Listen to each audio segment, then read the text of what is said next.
Good evening. Warm welcome to valedictory event of Thrissur Management Association for the year 1920.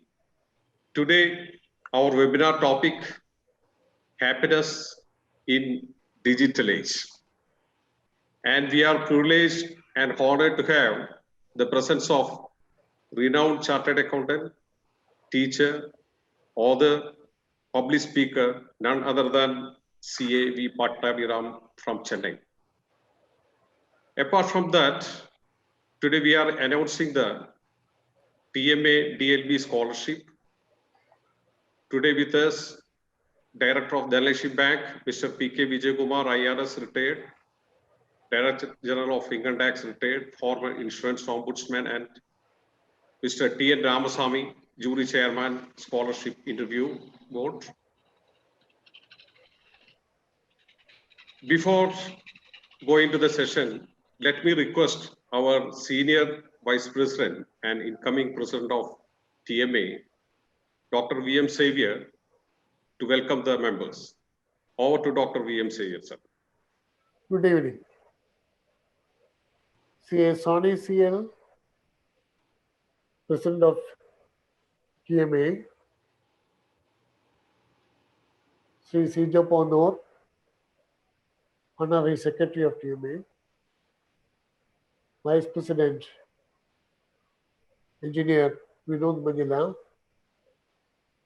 Treasurer, Honorary Treasurer C.M. Manoj Kumar, Joint Secretary Sri Padavarki, past Presidents of TMA, Management Committee members, members of TMA, student chapter members, members from other states and other countries. Warm good evening to all of you. Today is yet another memorable day for TMA. Every day or in every program, our president is setting new standards of excellence. He has done marvelous job for TMA during the last year, which has to be recorded in the golden letters of the history of TMA. He is setting new standards of excellence every time. So the new team that will be assuming office very shortly will have to either meet the standards of excellence or beat the standards of excellence. I think both will be a difficult task.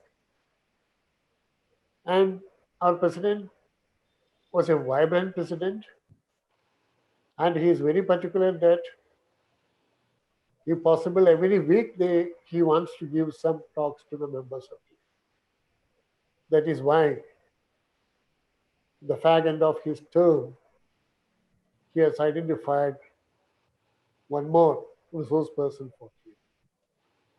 So I take this opportunity to extend a warm welcome to our President, C.A. Soni CL. Thank you. And C.A. Soni CL has invited C.A. Pattabhiraman from Chennai. He is a chartered accountant by profession, and Pattabhiraman name is very familiar to members of TMA. We have two Pattabhiramans. One is late T.S. Pattabhiraman and Pattabhiraman of Kalyan Singh. So this is another Pattabhiraman, only thing he is coming from Chennai. And this COVID period has made us for a digital transformation. Everybody is sitting either in front of the mobile phone or sitting in front of the laptop or sitting in front of the desktop. Everybody is busy with the digital means of communication. So there will be a lot of stress. But Soni is very particular that before he leaves, he wants to deliver the happiness to the members of TMA. So he found a very great person, CA Pattabhiraman from Chennai. He will be delivering a talk on happiness during the time of digital transformation. I said by profession he is a chartered accountant. He is a good teacher. He has trained hundreds of chartered accountants during the last 25, 30 years. And he don't want to disclose more about him. That is what I got. But he is known to all the people, especially in the chartered accountancy field. Sir, we welcome you to this gathering. Thank you, sir. We have our Joint Secretary, Sri Sijo Ponur, was helping our President throughout. And I take this opportunity to extend a warm welcome to our Honorary Secretary, Sri Sijo Ponur. Engineer Vinod Majila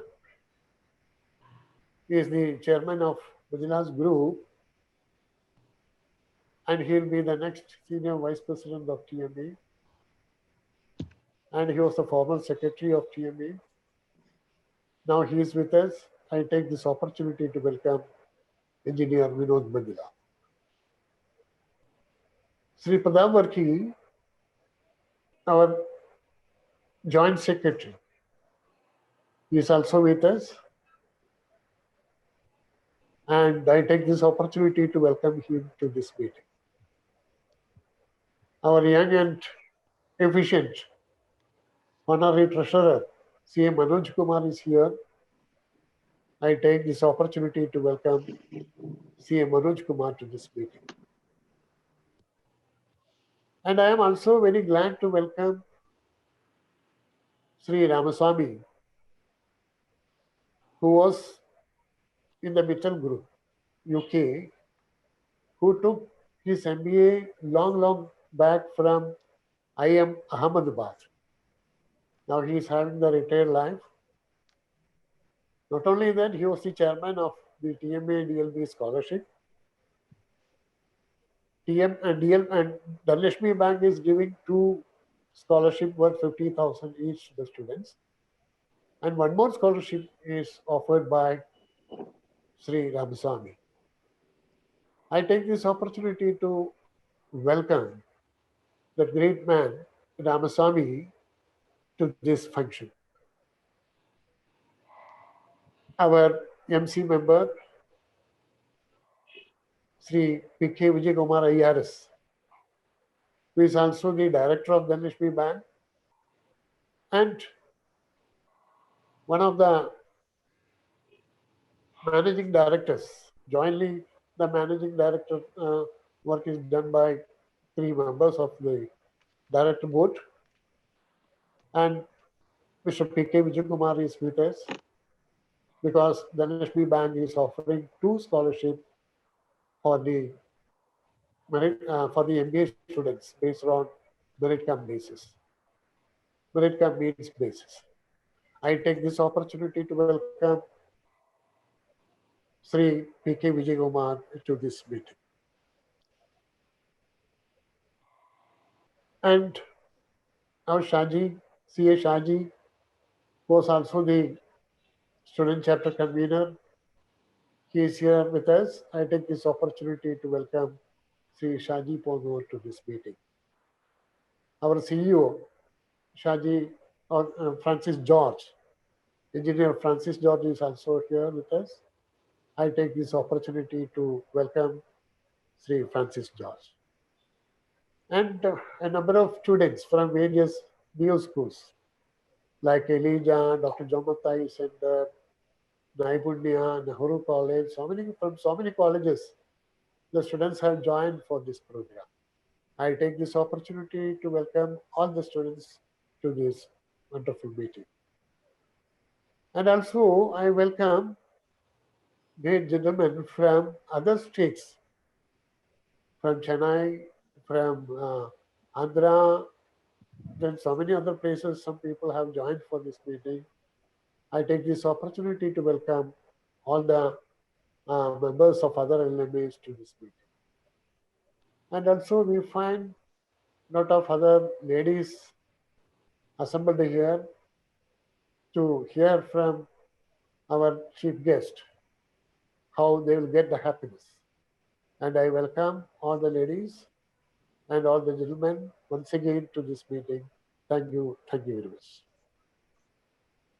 Thank you, Dr. V.M. Xavier, for your nice and beautiful welcome address. Our beloved chief guest, Chartered Accountant V. Pattabhiraman, Mr. P.K. Vijayakumar, IRS retired Director General of Income Tax retired, former insurance ombudsman, and presently the Director of Dhalashri Bank. Mr. T.N. Ramasamy, the jury chairman of Scholarship Interview Board and our MC member. Senior Vice President Dr. V.M. Xavier, Vice President Engineer Vinod Manjula, Honor Secretary Sijo Ponu, Joint Secretary Pradap Varki, Honor Treasurer Manoj Kumar, and galaxy of past presidents are present here, TSCA, T.S. Anandaraman, Mr. V.P. Joseph, V.P. Nandakumar, M.R. Gopalakrishnan, C.A. Venugopal, Engineer P. Ananda Menon, K. Shantakumar, N.A. Varghese, and so on. And beloved management committee members, members of TMA, students, invited guests, ladies and gentlemen. Now the world over passing through an unusual time, and we are all eagerly waiting for an unusual solution for this pandemic. Lord Buddha was staying with the disciples in a village, and he was so thirsty. And he asked his disciple to fetch him water from the stream. One disciple went to the stream, and to his dismay, the water was muddy because of the children stopping around and women washing clothes. He returned back empty-handed and told Buddha of his woes. Lord Buddha smiled and sent another disciple. He returned after a while with a jug full of clear water. The first disciple was amazed and queried Buddha how he second disciple got clear water. Buddha smiled and said, "Patience space."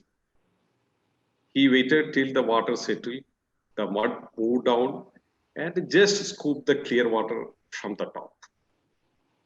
In life, too, sometimes we must be patient, have a wait and watch approach. Things will change for the better.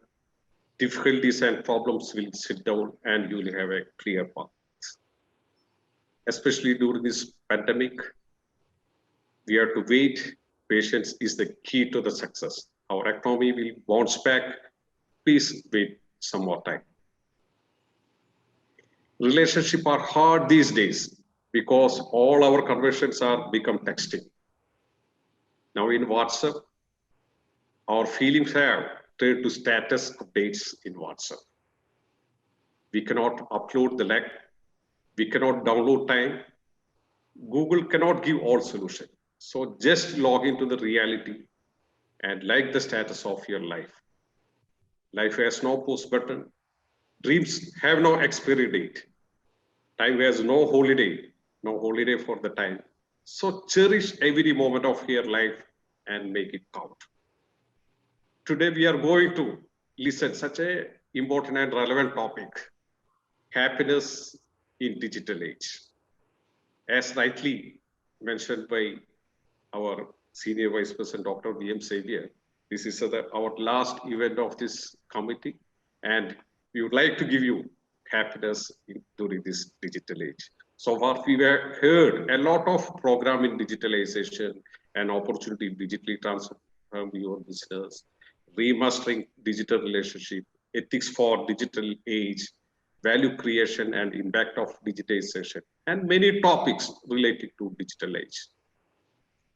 work from home. Nowadays, companies are working remotely and allowing their employees to work from home. Similarly, in the education sector also impacted due to COVID-19. Our children are studying from the home using laptops, tablets, phones, which were earlier banished from their study table earlier. Now the talk is of new normal, and we need to get used to all these radical changes, and they become the new normal in every walk of our life. This is the validatory event of TMA committee 2019-20. When we thought we should make a happy end. Like a movie, you have to end. It cannot go on 6 hours. The movie cannot move like that. Every happy thing should end. In this background, we choose the topic happiness in the digital age. And we are very fortunate to get such an eminent personality, none other than Chartered Accountant Pattabhiram from Chennai. Today he will deliberate upon the topic. He's a chartered accountant by profession and qualification, and a writer by passion, and a teacher by accident. After serving in corporates, areas like corporate finance, capital market, management accounting, shifted to full-time CA practice.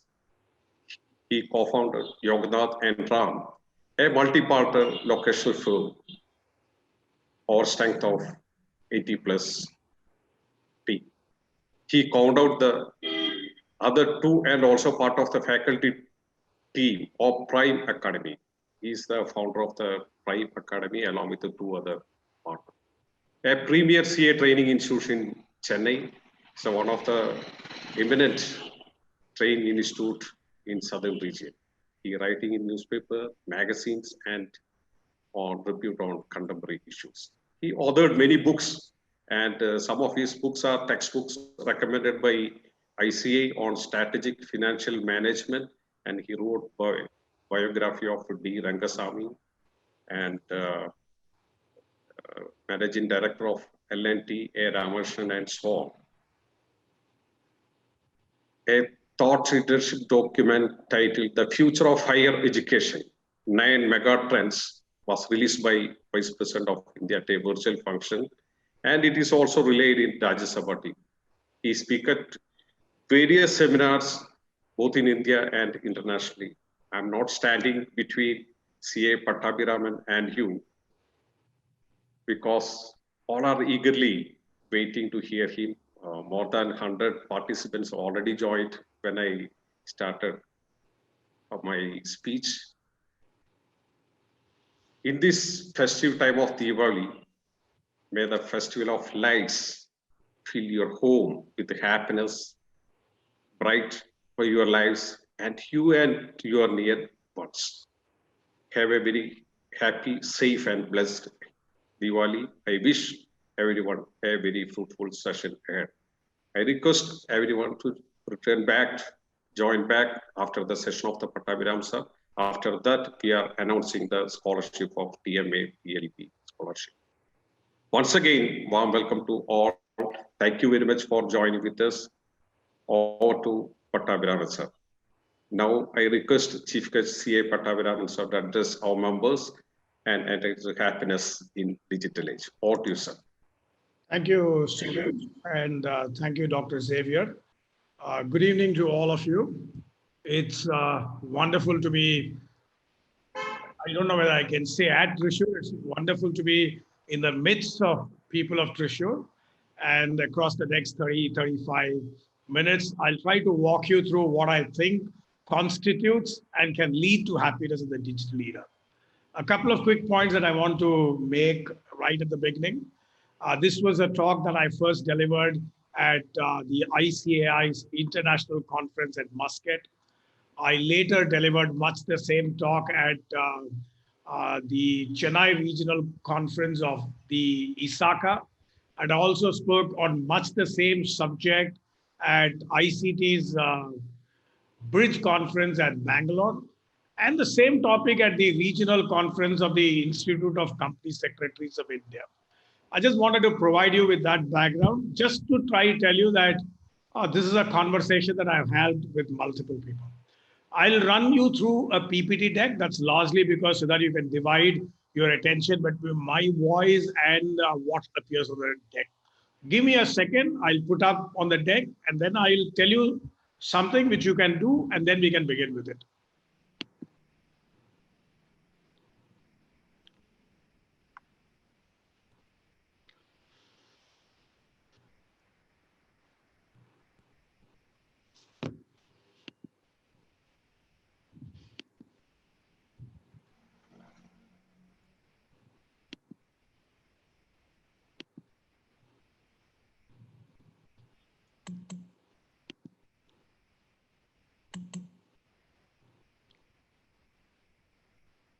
Yeah.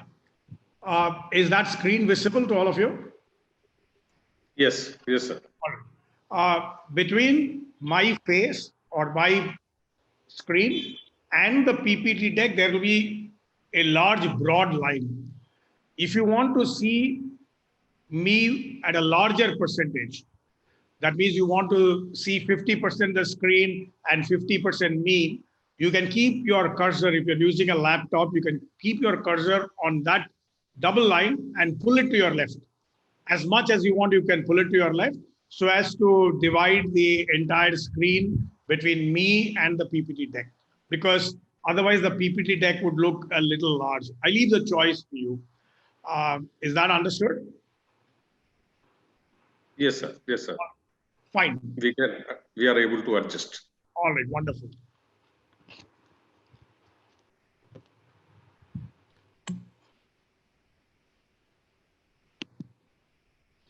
Yeah.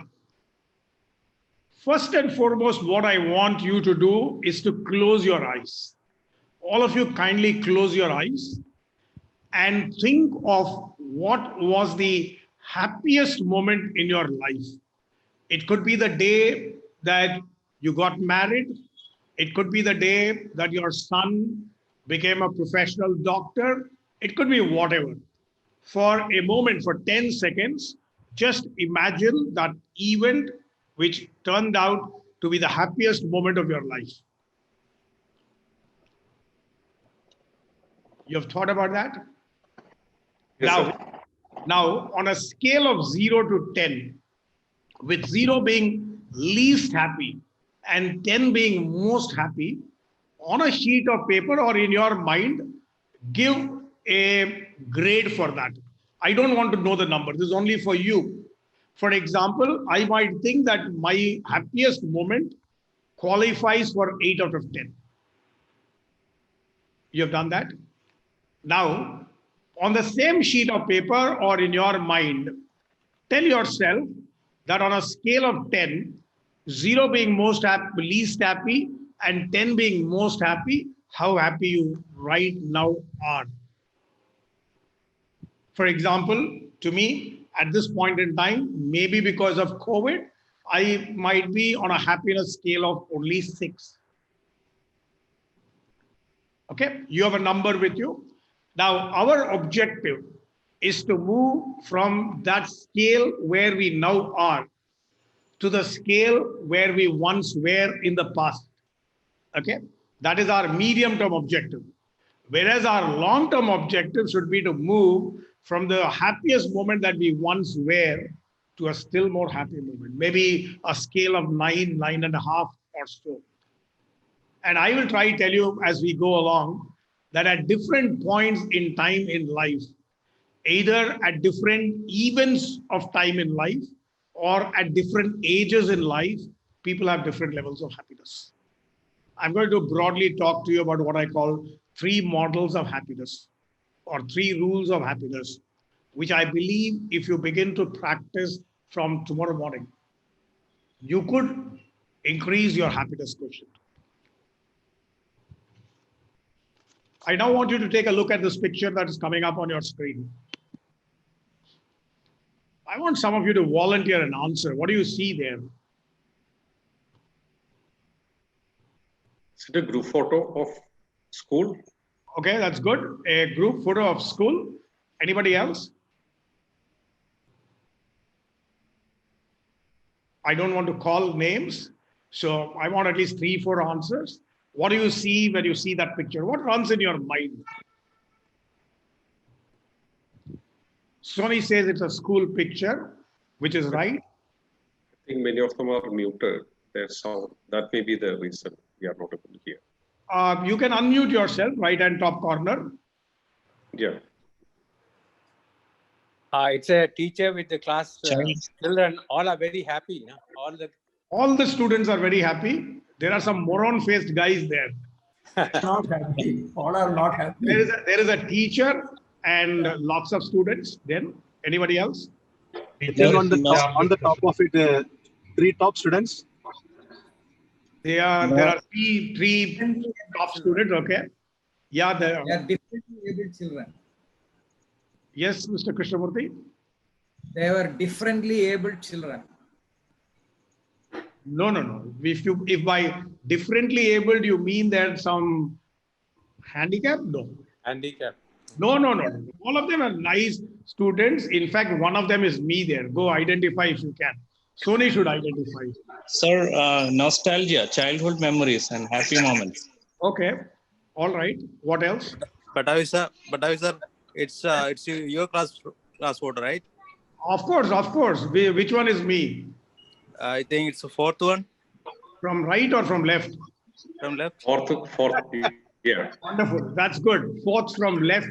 That's me. Okay. How does the teacher look like? So happy.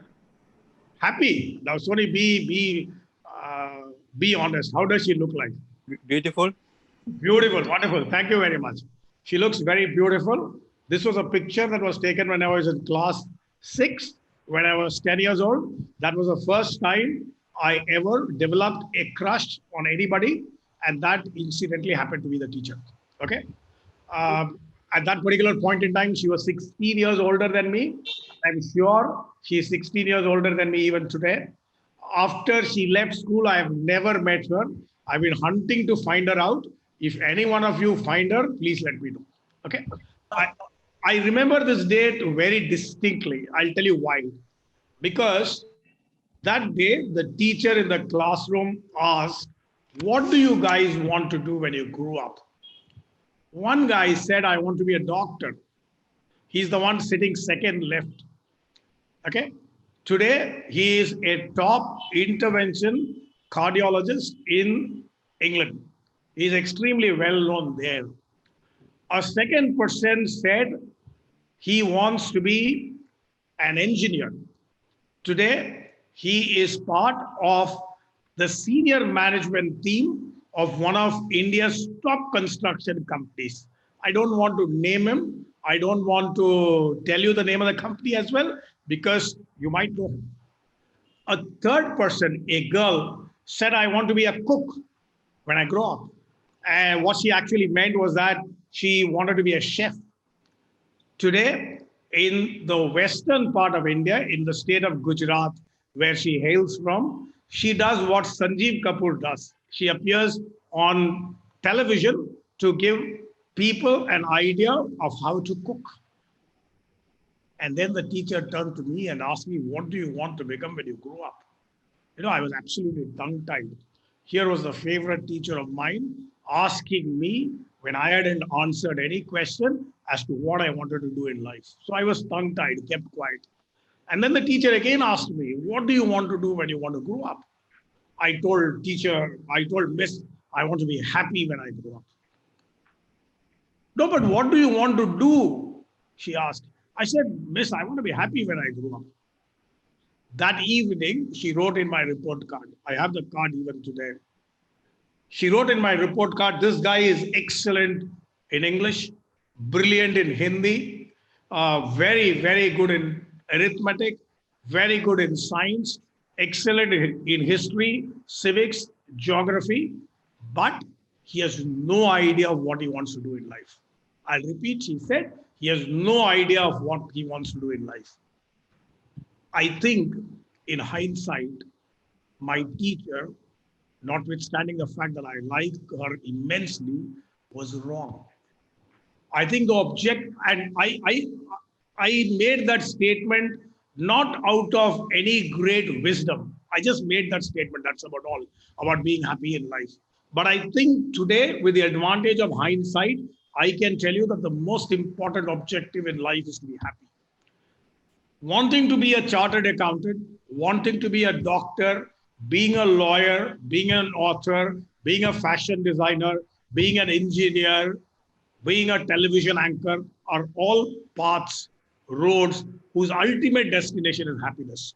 I don't think any one of us wants to wake up in the morning and tell himself or herself, oh God, let my life be miserable today. Nobody tells that. So let's get the first thing straight into our minds, that the objective of life is to be happy. Anyone who agrees? Yes. Anyone who disagrees?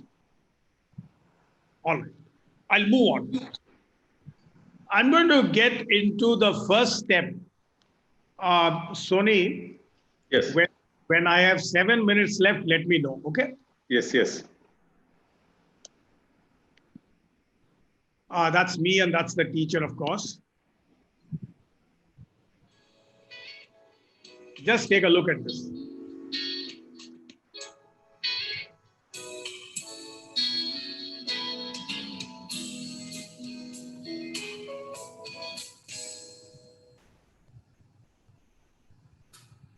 I'll tell you 3 quick incidents or stories, whatever you call that. And at the end of it, I lay down what I call rule number 1.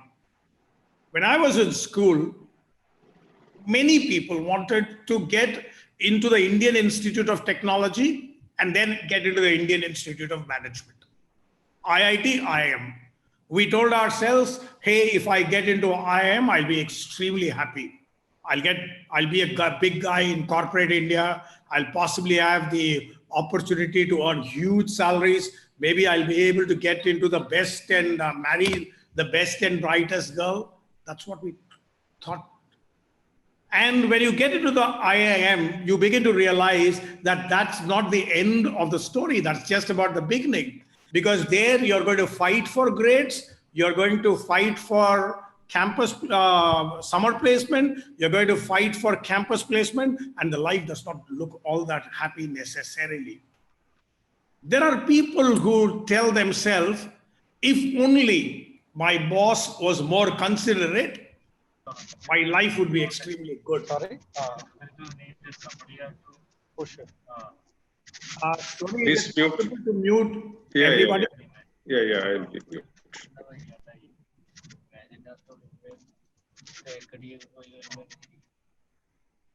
All right.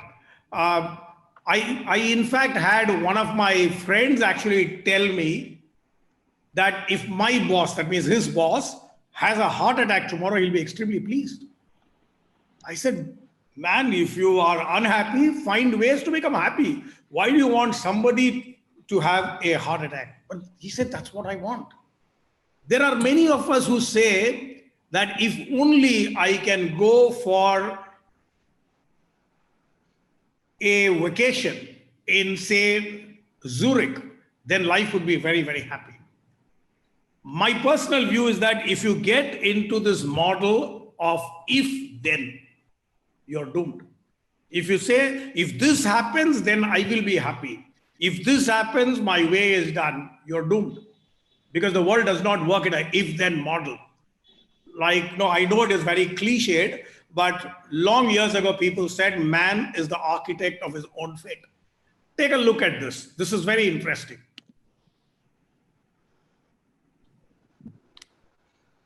I'll let the video run.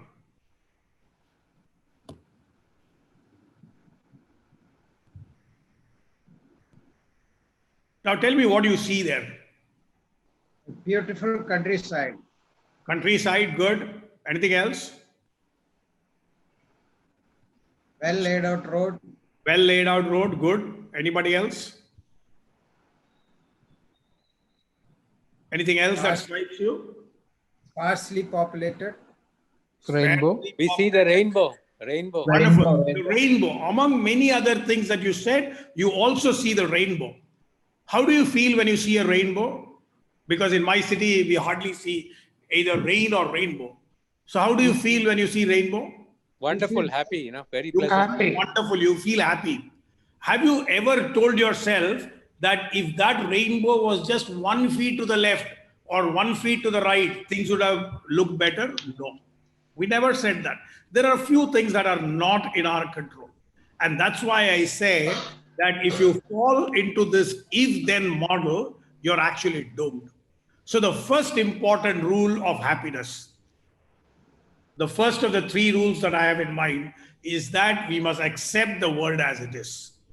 I would be the last person to say, don't be ambitious. I'd be the last person to say, don't be aspirational. I'd be the last person to say, don't lay down stretch goals. But at the same time, I would be the first person to say that let's accept the world as it is. Let's not tell ourselves that I'm going out to change the world. Because if you want to change the world, you'll first have to change yourself. I'm done with rule number 1. I intend to move to rule number 2.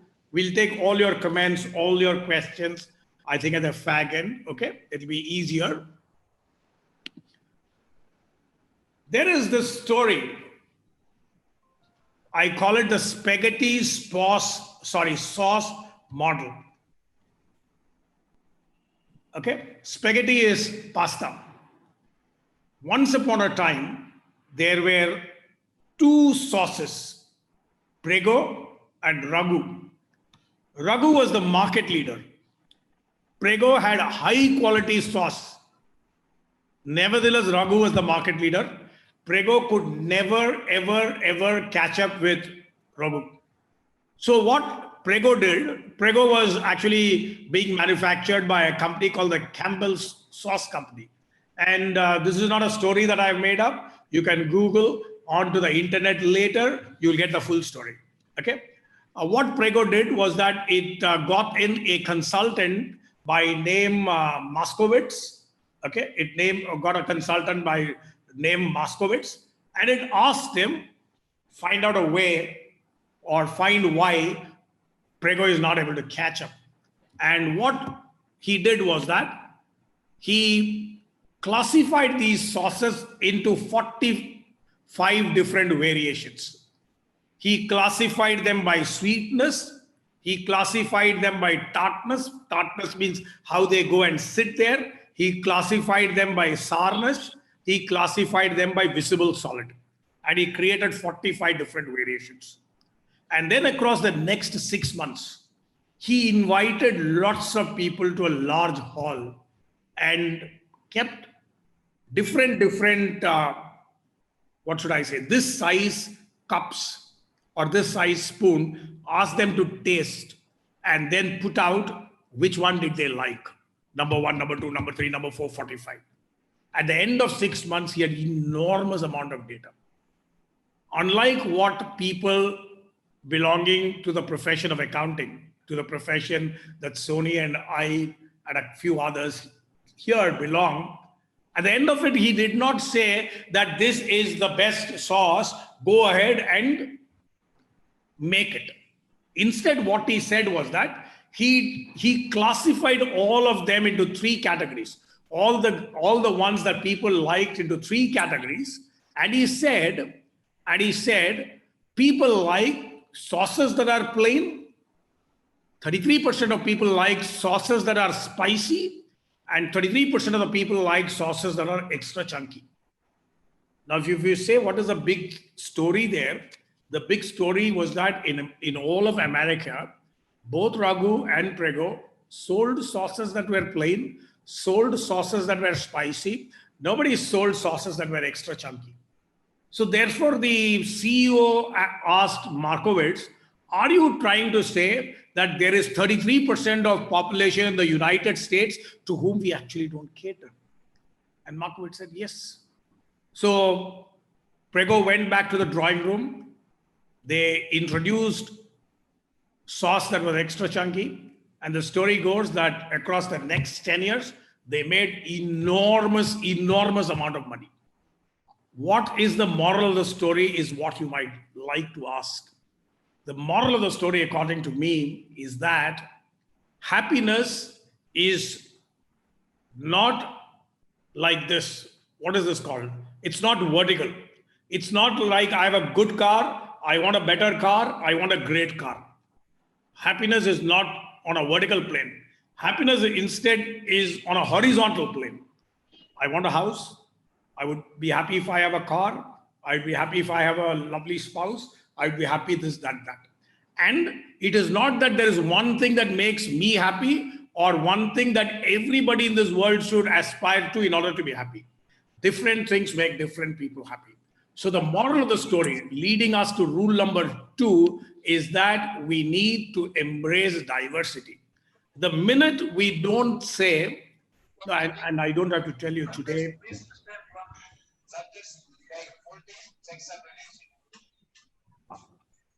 today in our world, in our country, unfortunately, in the last couple of years, and I'm not being political, in the last couple of years, there is less, what should I say? There is less healthiness when it comes to embracing diversity among people. That is something that should not happen. Even in work, we should not get attached to one form of work. We should do multiple forms of work.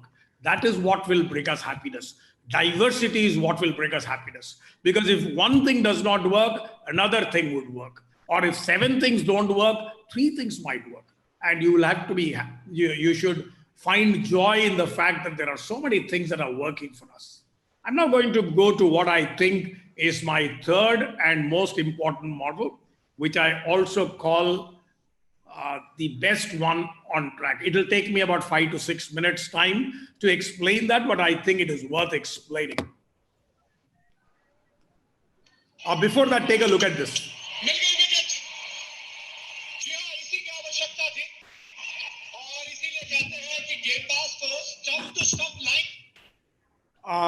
That gets played again. If it's not played, okay.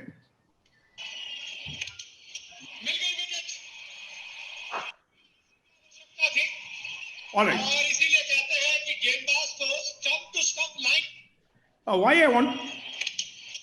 Why I basically wanted to play that was to try to tell you, look at the enormous amount of joy that other than the batsman, everybody has. And that's a absolutely silly little thing that the guy did. To you and I, because of the number of years that we have spent in this world, we think it's silly. But to the young kid there, it gives him enormous amount of happiness.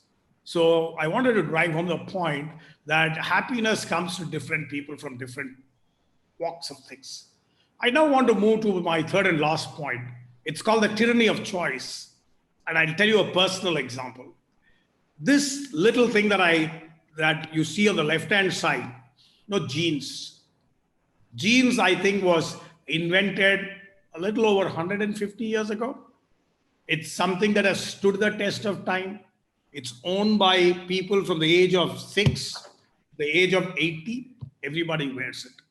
I'll tell you a story about what happened when I went to a mall to buy jeans. Okay. One of the greatest things about jeans is that, not that you don't know, I think the young boys and girls here would know, is that you can buy the jean, most importantly, never wash that. Use it for X number of years and then maybe destroy it. Okay. Of course, I'm saying that in a lighter way, but it need not get washed the way that we wash our other dresses. I have generally never gone to buy my own dress. Somebody else buys for me. So after a long time, I went there to buy a pair of jeans. So I told the shopkeeper, look, this is my waist size. So give me jeans, because that is how long years ago I bought jeans. I had to go and tell him, this is my weight size. He will give me a jeans. This fellow looked at me and said, sir, do you want slim fit? Do you want easy fit? Do you want relaxed fit? I didn't understand anything. So I looked at him up and down and I thought I should feel comfortable. So I said, okay, give me easy fit, because that guy was a 25-year-old. I didn't want him to think that I was a boomer who did not know anything. So I just said easy fit. Then that was not the end of it. He then asked me, sir, do you want zipper fly or button fly? So, which means that, do you want a zip there or do you want a button there? I got really irritated. No, I thought for a while. I said button obviously can break off. So I said, okay, give me zipper fly. Now just imagine what has happened. you now have 6 choices: slim zipper, slim button, then easy zipper, easy button, relaxed fit zipper, relaxed fit button. So you now have 6 choices. It became a bit confusing. And then once I told him, yeah, give me zipper fly, then he said, do you want it stone washed or do you want it acid washed? I didn't understand what the hell this guy was talking. So I thought for a while, and I remember that long years ago, people used to wash dress on stone. So I didn't want that. I didn't know the meaning of stone wash. I didn't understand that. So I said, get me acid washed. Now imagine there are 12 choices for me. 3 into 2, 6 into these 2, 12. So I thought my problem was over. And then he asked me, do you want it bottom cut or do you want it bottom tapered? Now I have 24 choices before me. I told him, okay, give me bottom cut. So he gave me a jeans. I took it. Long years ago, when I had only one choice, when my mother asked me, no, that jeans is not looking good, I used to tell her, but that is the shopkeeper's problem. He gave me this because this is only what he has. Now I can't push the blame on anybody because I had to make the choice. I had to make the choice. And when I have a choice of like this, I become uncomfortable. And that's, I guess, true of everybody. For example, after I walked 100 feet, I told myself, hey, easy fit. No, I should have bought it. Would it not have been better if I had bought slim fit? 100 feet later, I asked myself, oh, I bought zipper fly. No, would it not have been good if for a change, for once I had bought button fly? Okay. So what I'm trying to tell you, ladies and gentlemen, boys and girls, is that the most important element towards happiness is to have less choice and to have lower expectations. I'll back that up with another story. So when I have less choice, I don't have to become unhappy because there are only 2 choices, I make one of them. If I have 24 different choices to make, then obviously it keeps running in my mind whether I made the right choice, not the right choice, and unhappiness setting. So I tell people that if you have less choice and if you lower your expectations, your happiness is higher. I'll give you an example from the world of medicine. In medicine, there is something called patient autonomy today. Everybody celebrates that. I'll give you an example. You go to a doctor. God forbid, you have a medical issue. All right, let me change it. I went to a doctor. I had a medical issue. The doctor said, there is plan A, plan B, plan C. Which do you want to choose? Now, how the hell would I know whether plan A, plan B, or plan C is good? He said, the merits of plan A are these, the demerits are this, plan B merits are this, demerits are this, plan C merits are this, demerits are this. Now select. I blinked at him. I said, how can I select? I don't know. You will have to tell me. He refused. Then I told him, I thought I was very smart, and I told him, doctor, if you were in my place, what would you do? And the doctor very smartly said, unfortunately, I'm not in your place. So imagine the irony of the situation.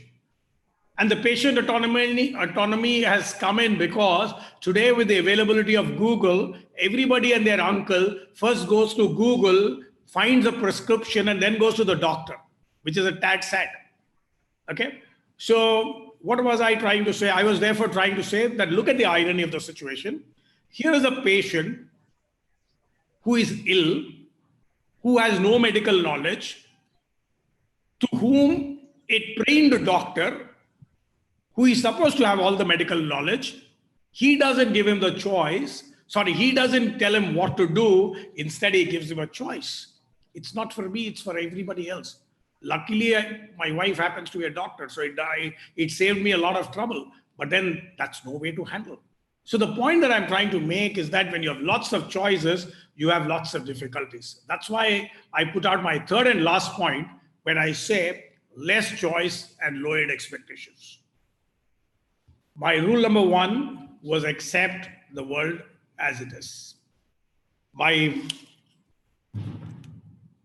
rule number 2 was that we need to embrace diversity. And my rule number 3 is that if you have less choice and lowered expectations, you'll be extremely happy. This is true not only in the world that we saw pre-2020. It's also true in the world of 2020, 2021, when the pandemic is rewriting the way people live. It's also going to be true post 2021, when we hopefully would have a vaccine which would conquer COVID. I very quickly wanted to go through this, run you through this. This is very interesting. This is something that I picked up from a medical journal relating to the UK. In UK, studies have shown that people are very happy until the time they are 16 to 24, until the time they are 24. Then as they see the world, as they go to corporate India, start working, get married, etc., their happiness begins to come down. And it actually plateaus when someone is between 45 and 54. At the middle of their career or at the middle of their life, it plateaus out. And thankfully, it later starts going up. It keeps rising. And I read that it keeps rising because when you're 60, 65, you've seen a lot of the world. You've begun to realize that there are a few things that you can't change. Your priorities begin to change because you realize that, like I realized, that we don't have enough time to do multiple things. So let us do what will make us most happy. So that's the reason why happiness begins to grow after the age of 55. Then maybe plateaus at around 75, perhaps, to some people. I'm not saying that to all. And let's not generalize this. This is just to give you an idea that even if your happiness has plateaued, there is every chance under the sun that it will actually go up. I'll move to my very last point that I wanted to make. There are what I call the 6 F's to happiness.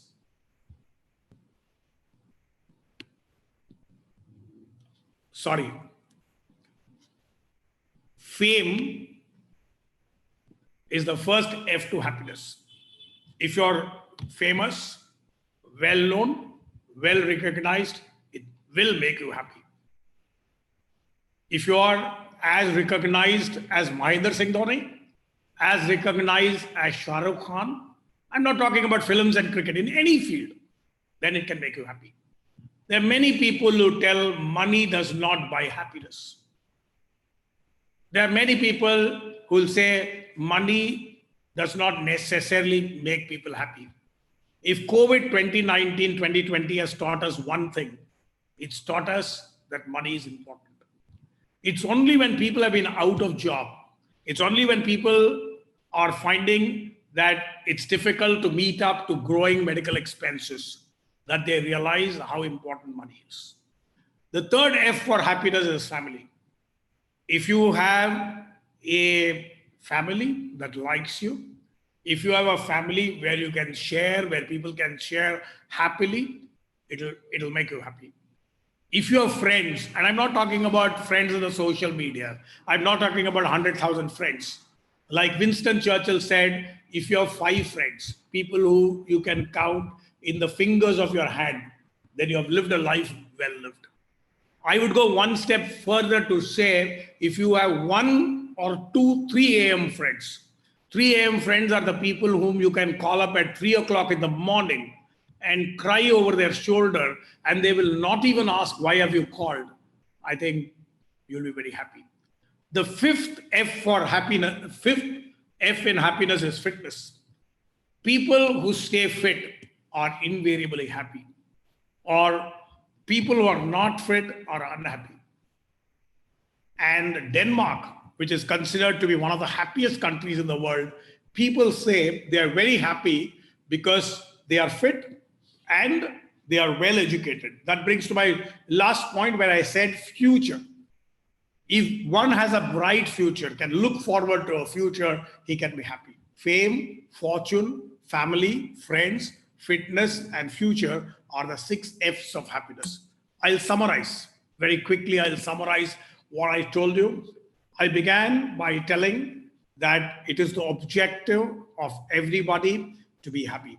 Nobody wants to wake up in the morning and say, let me have a bad day. all the professions that we are into, different professions, they are all roads that are intended to lead to happiness. I then moved on to say that the first rule of happiness is to accept things as they are. I talked to you about the rainbow. I talked to you about getting into the Indian Institute of Management. I talked to you about the boss. I talked to you about a vacation. I told you, let's not buy into a if-then model. Let's remember that we are, as individuals, the architects of our own fate. I then gave you the story of Raghu versus Prego and said that embracing diversity, accepting that there are multiple things that can give different people happy, that recognizing that diversity in people is welcome is the second step to happiness. I don't think we should expect everybody to agree with us. The third important rule of happiness is that if there are less choice and lowered expectations, it will make you happy. I'm not by any stretch of imagination saying there, don't be ambitious, don't be aspirational. I'm only saying there that do not get disappointed if some goals are not met. And then finally, I laid out what I thought or what I think are the 6 F's of happiness. Ladies and gentlemen, thank you very much. I've been very happy talking to you today. I do hope you enjoyed this. If you have any questions, I'll be very happy to take them. Thank you very much. Thank you, Pattabhiram sir. Thank you. It was an excellent session. It reminds our CA days where you are in the class. Why? And it gives a good direction towards how to make us happiness, especially during this period. Now we'll go for the question and answer session. May I request members, in case you have any queries, please unmute yourself and ask the question, please.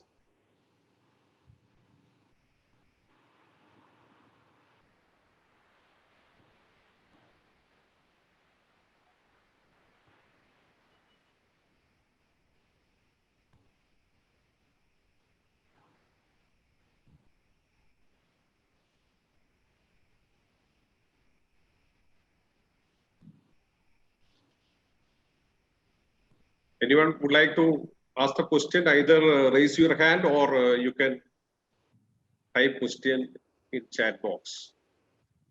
Dr. Assisi Manager, you have a question. I agree on all points, just to disagree to only one point, that happiness can only experience in the present. However, it was a great session. Any comment on that, sir? Yeah, obviously, happiness can be expressed only in the present because we live only in the present. We live only in the present. From that perspective, it is perfectly correct. Anybody facing any issue in unmuting the sound? Hi, my name is Francis George. I am the CEO of PMA. Am I audible? Yeah. I think it's just a perspective of mine. Apart from the 6 F's that you described for happiness, I think there's one additional element. There are people, we've seen a lot of people, commonly people seek money or fame or power. Apart from that, there's a section of people, it may be minority, who seek knowledge. And knowing more and more, learning different things is what makes them happy. I agree. Those are the kind of people who are voracious readers are fall into that category. People who take a double PhD, double MTech, double, even I've seen people who learn, who go for a PhD at the age of 60, or go for a new degree at the age of 70. I think that's one category of people. That's one that makes people happy. You're right. I 100% agree with you. And more importantly, I don't know whether I can say that more than obtaining the PhD, the process that you undergo during those 4 years, that's what makes, I think, many of those scholars happy. It's not that the PhD makes them unhappy, but the process, the road that they travel makes them very happy. I can understand that very well because when I write books, the moment it is published, I don't even look at it. The part of writing is the one that gives the greatest joy. So you are bang on, you're right. The road is the one that actually gives the happiness rather than the destination. And to add to what Dr. Manacheri and Mr. Vinod, not Vinod, Mr. Verghese, George Verghese and Francis George told, it's like, drinking a glass of water to quench your thirst when you are really thirsty. It's a personal experience. You cannot really express it, it's only be experienced. Like Confucius told, happiness is of man's height. It's neither below nor above, just to your height. That's what I feel. That's what I believe in and practice. And it's also, although that statement in a different form was attributed and ridiculed of a politician, meaning the statement that I'm going to make, happiness is actually a state of mind. So somebody can have everything and still feel unhappy. Thank you. Thank you. Mr. Pattabhiraman, yes, sir. I thought that this is a very brilliant talk. Hello. Time allotted.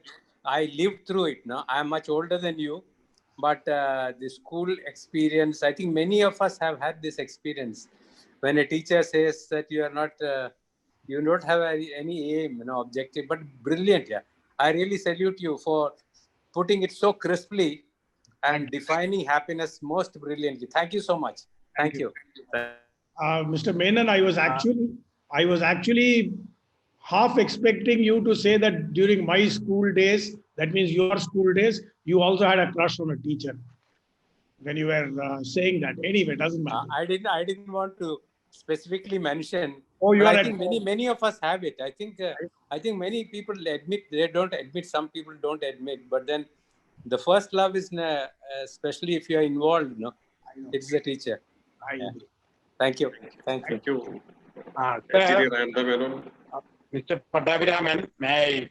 Hello, can you hear me? Yes, I yes. can hear you, but I can't see you. What is your name? I am Colonel Pratap. One second. Your Mr. room Pratap, number let 2. me locate you. Beg your pardon? Let me locate you 1 minute. Yes. No, I am not able to. Go ahead, you speak, sir. Go ahead. See, the rule number 2 is very interesting. That is diversity. Correct. Everybody wants a change, everybody wants diversity, but many times it is not easy. You want to change the job, not very easy. You may like to change the spouse, again, not easy. You like to change the environment, again, not easy. So what to do? You're asking me a question? Yeah. How can you be happy by diversity? No. When I said, what I meant when I said diversity is that Brother, your voice is breaking. Yeah. Yes. All right, I will answer him. Is my voice clear, sorry? Yes, yes, clear. Go ahead. Yeah, you are right. Yeah. It is not that you need to get a better job. Job is one of them.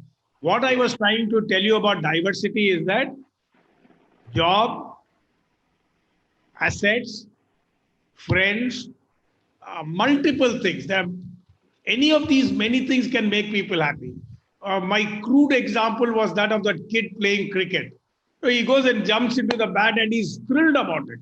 I can't for the life of me understand what thrills him, but he's thrilled about it. So different things can make people happy. Not everything comes on a platter. That is why, like you said, jobs are possibly difficult to get. Jobs are possibly difficult to switch. But that's how the challenging world is. You will have to work your way towards that. Thank you, sir. Thank you. Due to the paucity Anyway, of we are time, quite happy. Sir, I have one question. Go ahead. Yeah, Mr. Pattabhiraman, sir, it was an excellent presentation. I am a career mentor working with students. Okay. So generally, I find that we don't permit students. The society has a very poor attitude towards work, labor, and all these things. and the parents and the society is thrusting so many things upon students that they cannot do the things which that make them happy. So that is the biggest taboo placed upon the students, because the society looks many jobs, many things, looks down upon so many things.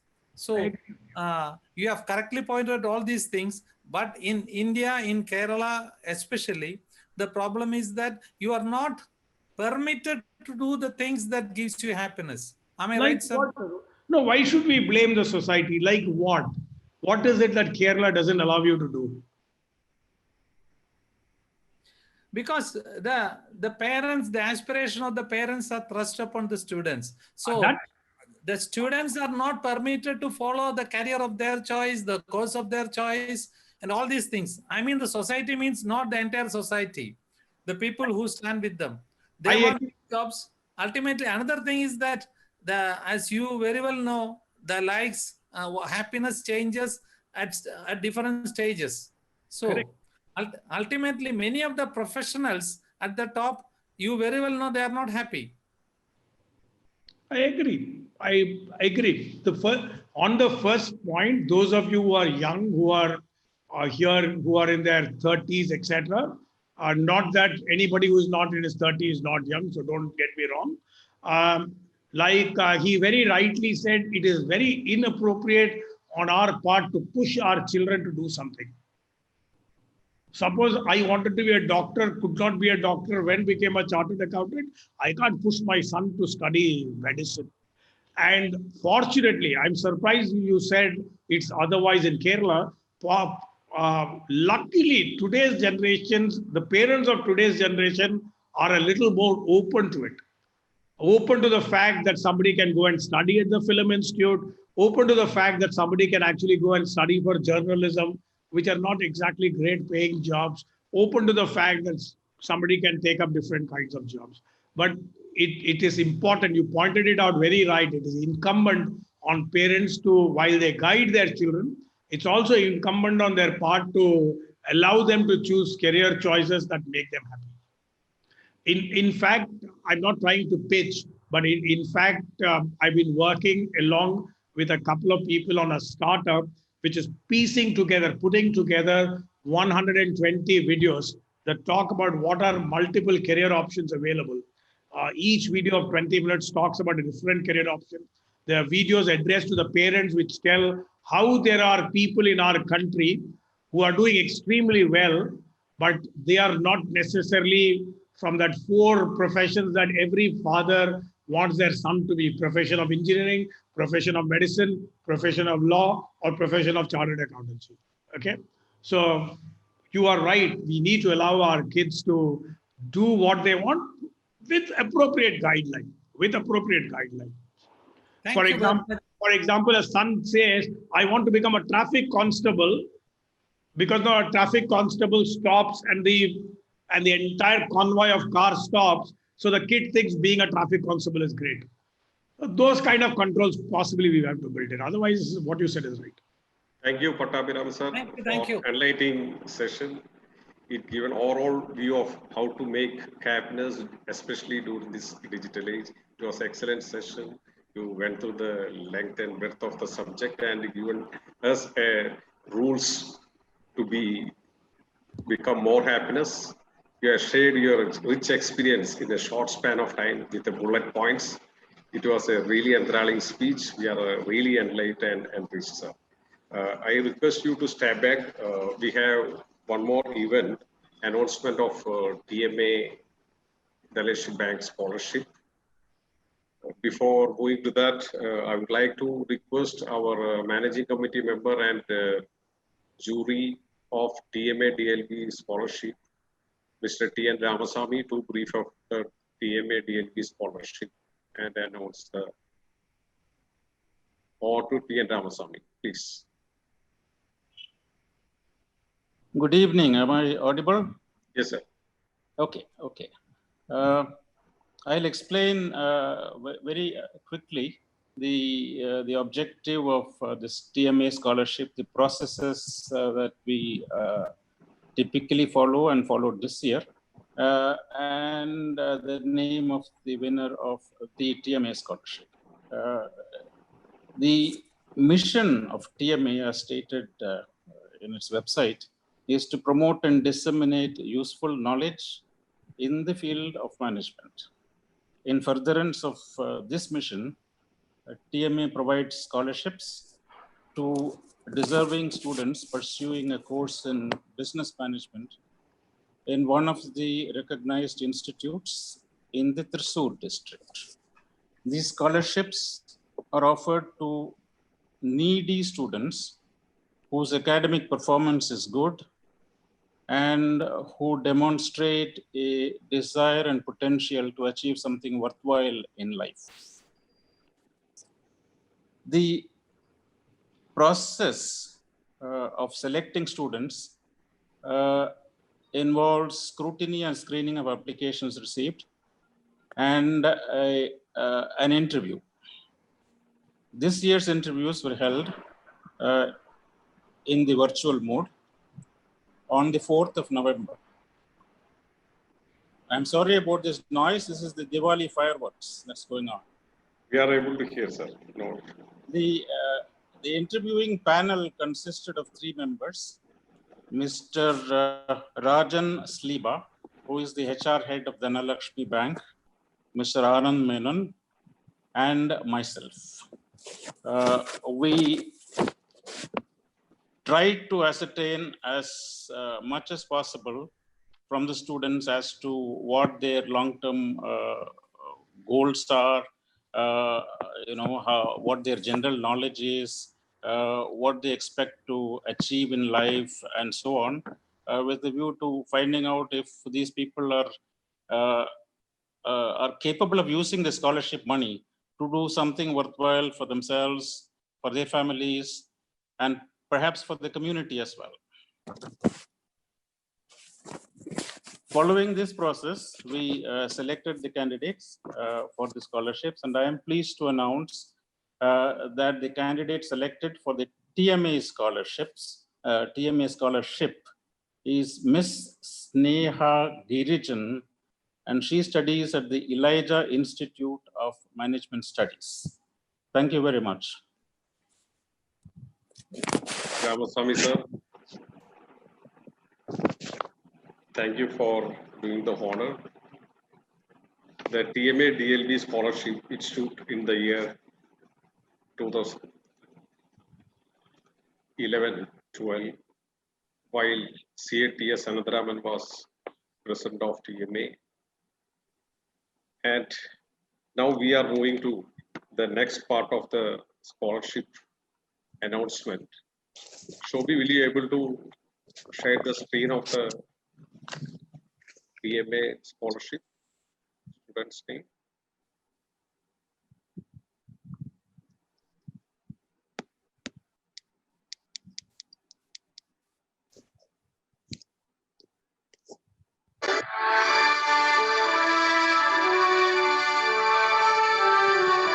Photograph of the winner. Thank you, Shobhi. Then now it is a turn of TMA Dhanalakshmi Bank Award scholarship. TMA DLB is having 2 scholarships. I request Director of Dhanalakshmi Bank, Mr. P.K. Vijay Kumar, IRS retired, and the Director of Dhanalakshmi Bank, Director General of Income Tax retired, former Insurance Ombudsman, is something like a taxman to the Ombudsman, now to the banker. I request P.K. Vijay Kumar sir kindly announce the TMA DLB scholarship for the 2 students and brief about that. Or to Vijay Kumar sir. You can unmute.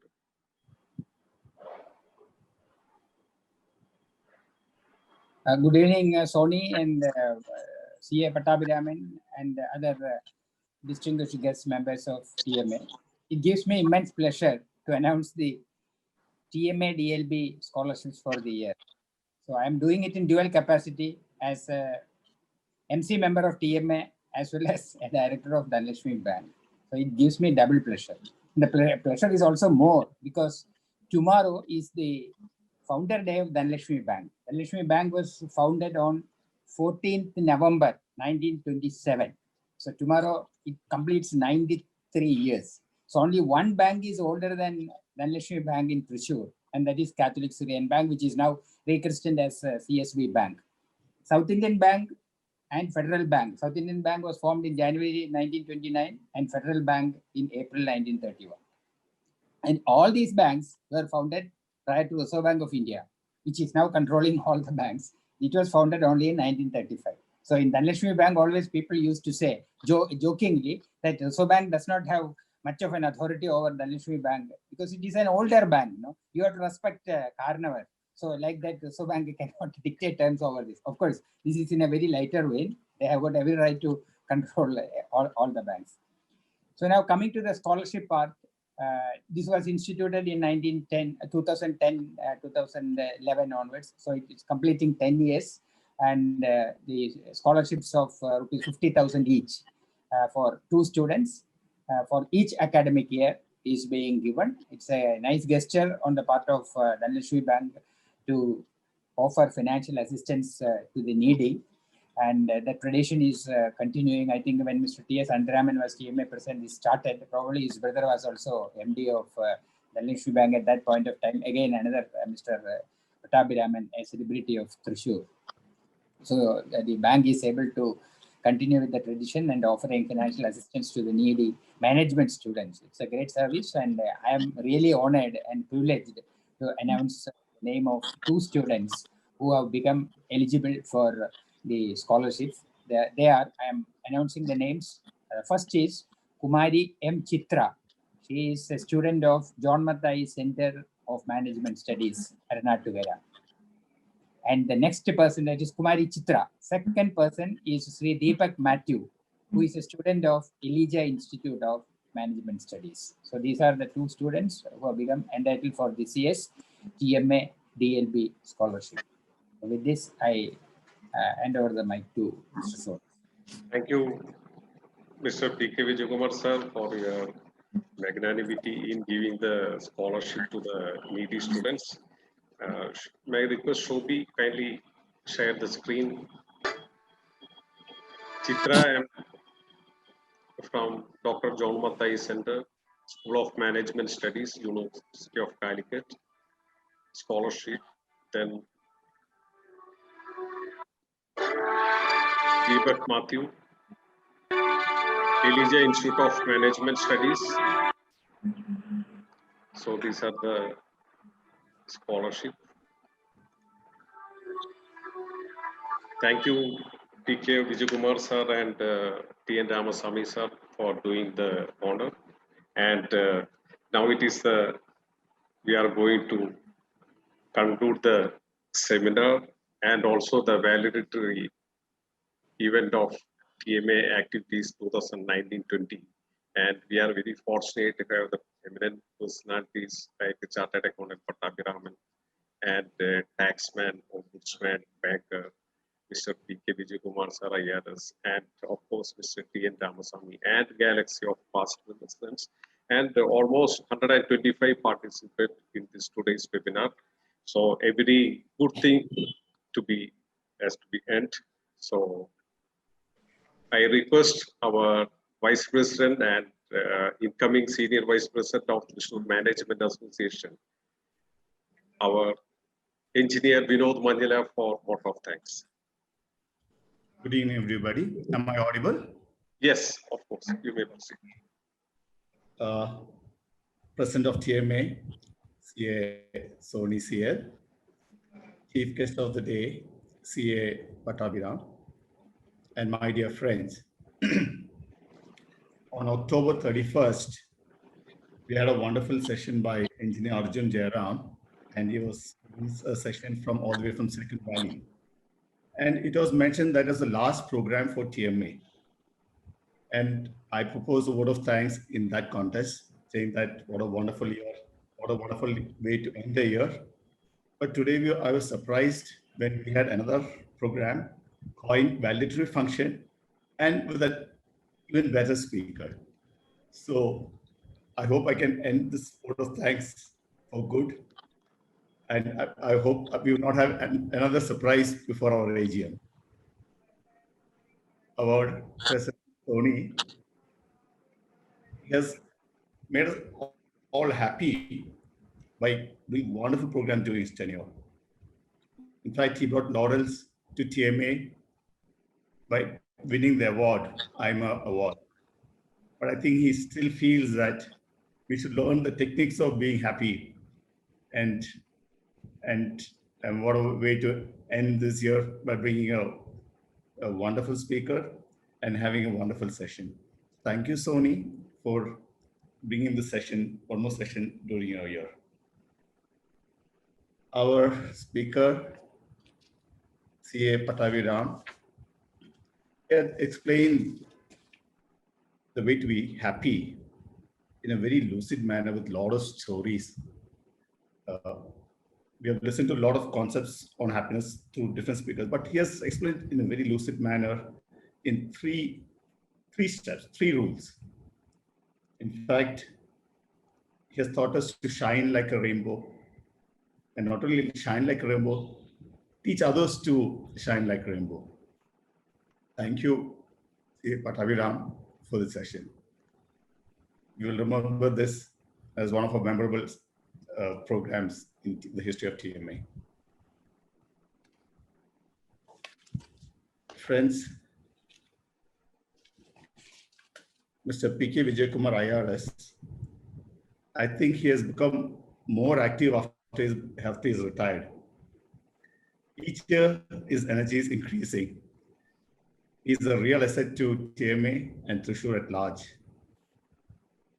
This scholarship, DLP scholarship, for various reasons, DLB has discontinued it, and he was instrumental in reinstating it. So thank you, Mr. P.K. Vijay Kumar, IAS retired, and Mr. Ramasamy for identifying the real persons who are eligible for this scholarship. I would also like to thank our past presidents. I did see other LMAs. In fact, I did see the AMA president, Mr. Madhav Chandran. So I would like to thank them for coming and attending the sessions. And all the members of TMA, friends from neighboring LMA, thank you for attending this program. Now we are all getting ready for Dr. VM Xavier to take over. We look forward to an eventful year and look forward to see you all for the AGM on 18th of November. Wish you all a happy Diwali. Thank you. Good day. Thank you, Engineer Vinod Manjalam, for a beautiful vote of thanks. The vote of thanks itself spread the happiness. From seeing you, I can realize that the session was very useful, and we can keep this happiness throughout our life.